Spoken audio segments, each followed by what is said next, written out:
Hello everyone, welcome two point of exam. Friends, आज के इस वीडियो में हम कुछ इंपॉर्टेंट क्वेश्चन आंसर डिस्कस करेंगे जो आपके एग्जाम के पॉइंट ऑफ व्यू से काफ़ी इंपॉर्टेंट होगा।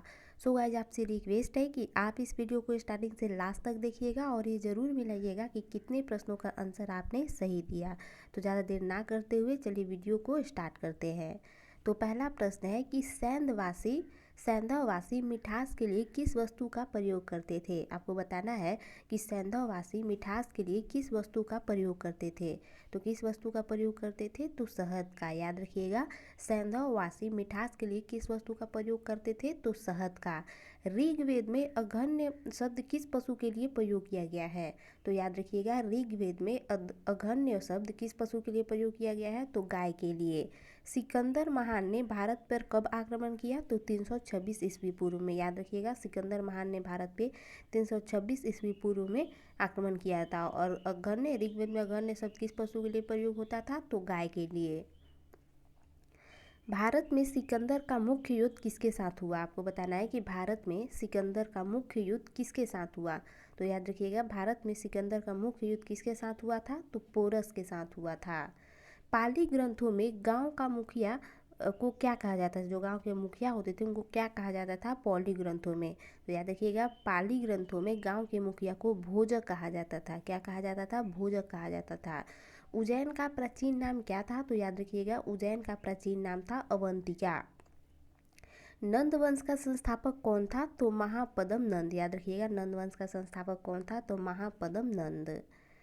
अगला प्रश्न है कि प्राचीन भारत में पहला विदेशी आक्रमण किसके द्वारा किया गया था।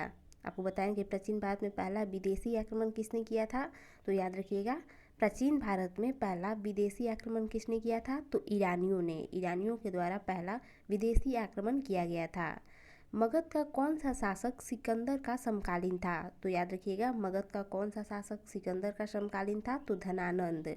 नंद वंश का अंतिम सम्राट कौन था। तो याद रखिएगा, धनानंद। नंद वंश का अंतिम सम्राट था धनानंद। बिंदुसार ने विद्रोहियों को कुचलने के लिए अशोक को कहाँ भेजा था। तो याद रखिएगा, बिंदुसार ने विद्रोहियों को कुचलने के लिए अशोक को तक्षशिला भेजा था। बिंदुसार ने विद्रोहियों को कुचलने के लिए अशोक को कहाँ भेजा था, तो तक्षशिला। किस सम्राट का नाम देवान प्रियादर्शी था। तो याद रखिएगा, देवान प्रियादर्शी किसका नाम था, सम्राट अशोक का। कलिंग का युद्ध कब हुआ। तो कलिंग का युद्ध 261 ईस्वी पूर्व में हुआ था। याद रखिएगा, कलिंग का युद्ध कब हुआ। तो कलिंग का युद्ध 261 ईस्वी पूर्व में हुआ था। प्राचीन भारत का कौन सा शासक था जिसने अपने अंतिम दिनों में जैन धर्म को अपना लिया था। तो प्राचीन भारत का कौन सा शासक था जिसने अपने अंतिम दिनों में जैन धर्म को अपना लिया था। तो चंद्रगुप्त मौर्य। मौर्य साम्राज्य में कौन सी मुद्रा प्रचलित थी। तो याद रखिएगा, मौर्य साम्राज्य में कौन सी मुद्रा प्रचलित थी, तो पर्ण। अशोक का उत्तराधिकारी कौन था। तो अशोक का उत्तराधिकारी कुणाल था। याद रखिएगा, अशोक का उत्तराधिकारी कौन था। तो अशोक का उत्तराधिकारी था कुणाल। अर्थशास्त्र का लेखक किसके समकालीन था। तो याद रखिएगा, अर्थशास्त्र का लेखक किसके समकालीन था, चंद्रगुप्त मौर्य के समकालीन था। मौर्य काल में शिक्षा का प्रसिद्ध केंद्र कौन सा था। तो याद रखिएगा, मौर्य काल में शिक्षा का प्रसिद्ध केंद्र कौन सा, तक्षशिला। मेघस्थनीज की पुस्तक का क्या नाम था। तो याद रखिएगा, मेघस्थनीज की पुस्तक का क्या नाम था, इंडिका। अशोक के शिलालेखों में कौन सी भाषा थी। तो याद रखिएगा, अशोक के शिलालेखों में कौन सी भाषा थी, तो प्राकृत थी। याद रखिएगा, बहुत ही इंपॉर्टेंट है। अशोक के शिलालेखों में कौन सी भाषा थी। तो अशोक के शिलालेखों में थी प्राकृत भाषा। हड़प्पा सभ्यता का पता कब और किसने लगाया। तो याद रखिएगा, हड़प्पा सभ्यता का पता कब और किसने लगाया।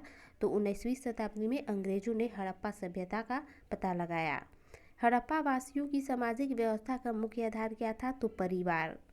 हड़प्पा वासियों का समाज कैसा था। तो याद रखिएगा, हड़प्पा वासियों का समाज कैसा था, तो मातृसत्तात्मक। आग से पकी हुई मिट्टी को हड़प्पावासी क्या कहते थे। तो याद रखिएगा, टेराकोटा। आग से पकी हुई मिट्टी को हड़प्पावासी टेराकोटा कहते थे।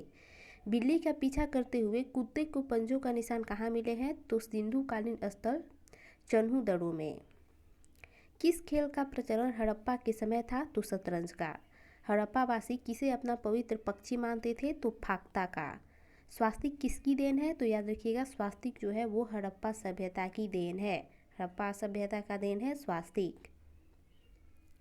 कपास की उपज की पहली जानकारी कहाँ मिलती है। आपको बताना है कि कपास की उपज की पहली जानकारी कहाँ मिलती है। तो कहाँ मिलती है, हड़प्पा से। कपास को यूनानी क्या कहते थे? तो याद रखिएगा, बहुत ही इंपॉर्टेंट है, कपास को यूनानी सिंडोन कहते थे। खेत की जुताई के लिए किसका उपयोग किया जाता था? तो खेत की जुताई के लिए हल का उपयोग किया जाता था। बहुत ही इंपॉर्टेंट है, खेत की जुताई के लिए हल का उपयोग किया जाता था। सैंधववासी मिठास के लिए किस चीज़ का इस्तेमाल करते थे? तो शहद का। हड़प्पा के समय व्यापार की कौन सी प्रणाली प्रचलित थी? तो याद रखिएगा, वस्तु विनिमय प्रणाली। हड़प्पा के लोगों ने नगरों और घरों के विन्यास के लिए किस पद्धति को अपनाई? तो ग्रिड पद्धति। हड़प्पा सभ्यता में शहरीकरण का मुख्य विशेषता क्या था? तो याद रखिएगा, निकास प्रणाली। हड़प्पा में लिपि और धर्म की जानकारी कहाँ मिलती है? तो सैंधवकालीन मोहरों से। चित्राक्षर लिपि को और किस नाम से पुकारा जाता है? तो बेंडोफेंड्रम लिपि। आज़ादी के बाद भारत में सबसे अधिक कहाँ हड़प्पा युगीन नस्लों की खोज हुई? तो गुजरात में। वह कौन सा हड़प्पा कालीन स्थल है जो त्रिस्तरीय था? धौलावीरा। चावल के उत्पादन के साक्ष्य किस सैंधवपुरा स्थल से प्राप्त हुए? तो रंगपुर और लोथल से। तो फ्रेंड्स, ये थी हमारी आज की वीडियो। अगर आपको वीडियो पसंद आई हो तो लाइक कीजिएगा और वीडियो से संबंधित कोई भी सुझाव हो तो कमेंट करके बता सकते हैं।